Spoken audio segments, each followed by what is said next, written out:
There are the 2 points I'd like you all to address. First is her concern that your data and your algorithms, as well as the safeguards you are putting in or have put in, are not transparent to people outside the company.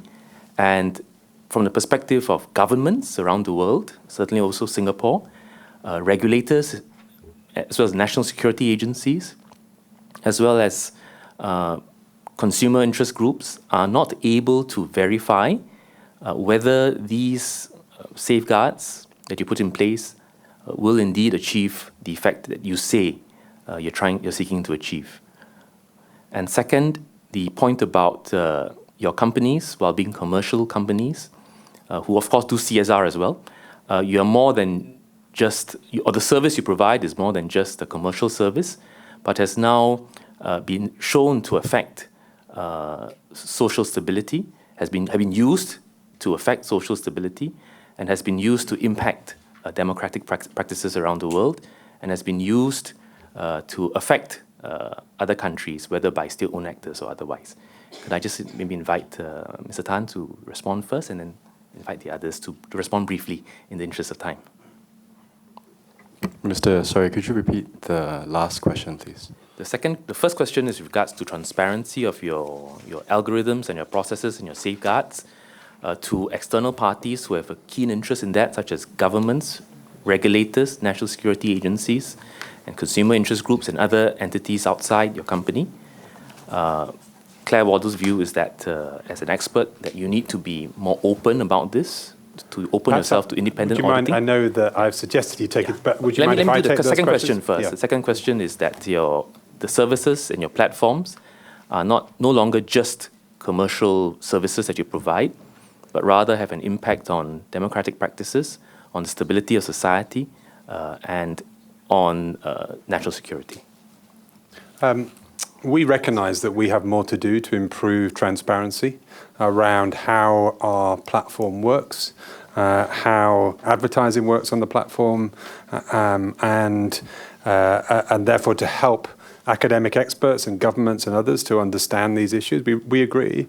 However, it's interesting that one of the suggestions that Ms. Wardle and others have suggested is give us more access to your data and we will do this. And what has clearly been verified by recent events, and we spent a long time talking about it, if we do try and enable academic researchers to have more access to data, look at some of the issues it creates. So there's a real conundrum there for us to work with Ms. Wardle and others to figure that out. But we agree broadly that there needs to be more transparency. On your second point, the phrase we've used is that we know our platforms amplify human intent. And so that is both incredibly positive in lots of ways for democracy. Often when it comes to elections, they are the most talked about issue on Facebook in that country that year. Whatever else is going on, it's the election that grips people's attention, and they want to talk about it on platforms like Facebook. And therefore, it can contribute massively to the public debate and to dialogue. We know that candidates around the world have really appreciated being able to engage directly with voters through platforms like ours. But unfortunately, it also amplifies bad human intent.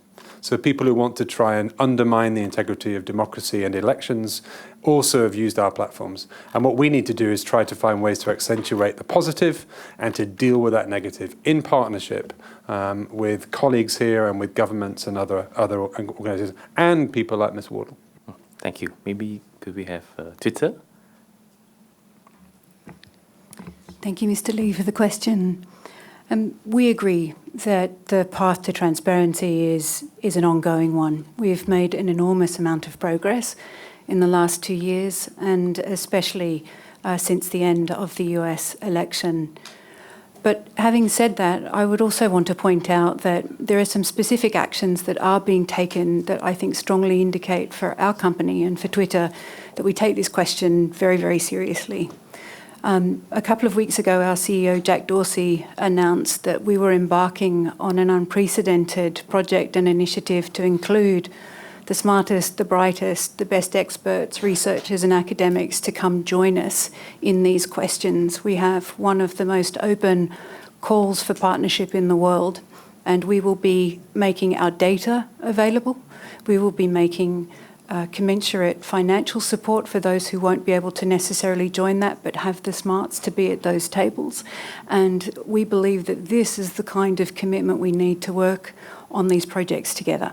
We know that there are real and present problems and crises in these areas, and we take them very seriously, and we believe that we don't have all the answers ourselves and that we're a work in progress. The second point I would make on that first question is that we continue to embark on a range of not only partnerships but quite technical ways in which we do show our transparency that perhaps one researcher or another may not necessarily be fully aware of.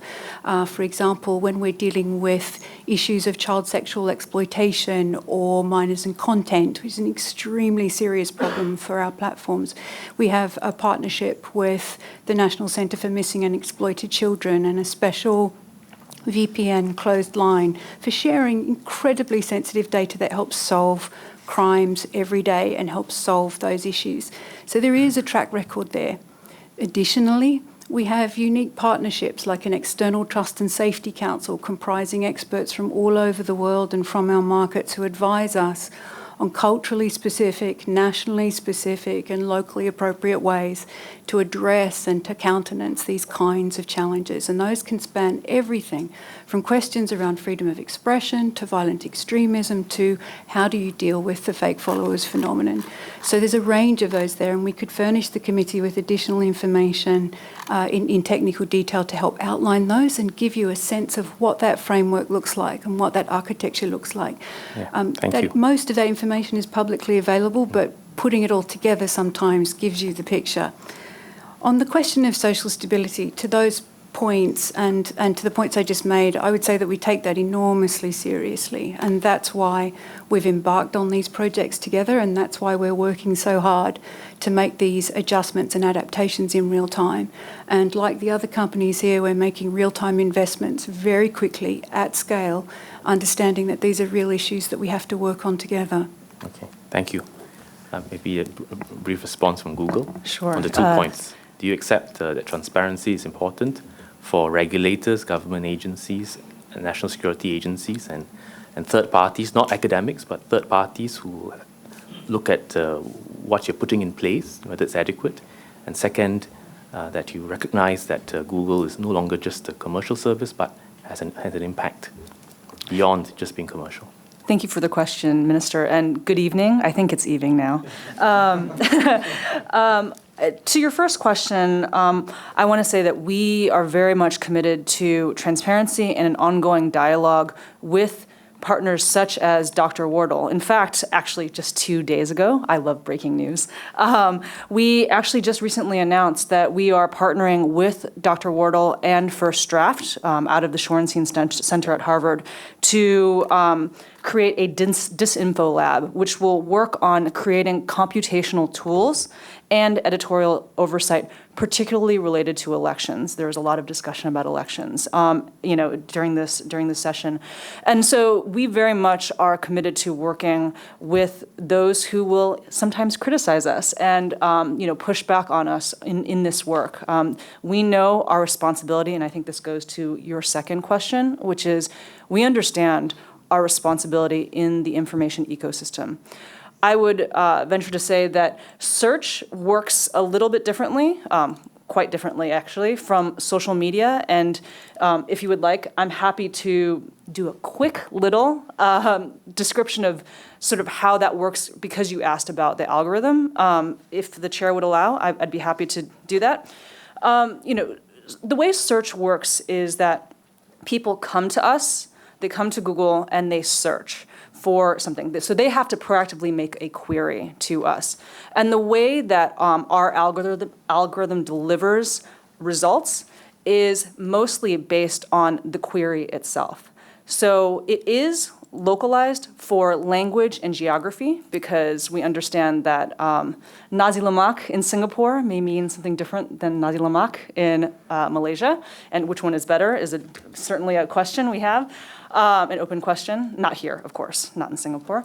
But I think that to understand how search works, the key is understanding the query. So when someone types in a cluster of words, what Google is doing, what the algorithm is doing, is trying to match what that cluster of words is to a thing, an entity, which is what we call it. So Singapore, the city of Singapore, the country of the United States, right? So in order to do that, it collects all of the ways that people ask for that particular thing in multiple languages, in the various ways that slang and local culture.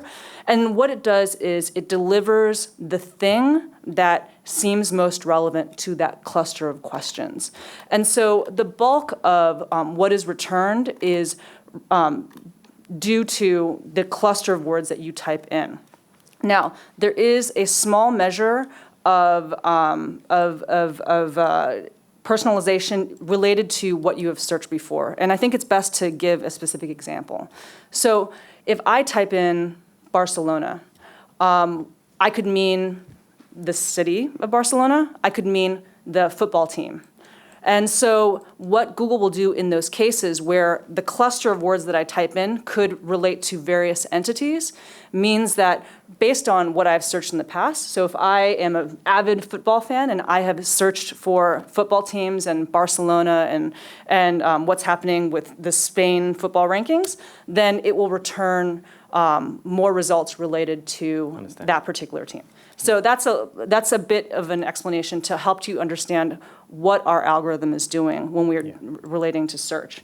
That said, I think that we do very much understand our role in the information ecosystem, particularly when people have a question. This is incredibly important during elections, in breaking news situations. Where do they go? They go to search what's going on. And so we understand our responsibility, particularly in those moments. And so, for that reason, that's why we partner so closely with news organizations, with government, with NGOs, to make sure that when people come to us, and they come to us trillions of times every year, that we are delivering information that is useful and that is from highly authoritative sources. And that's why we partner so closely with the news industry and government on those issues.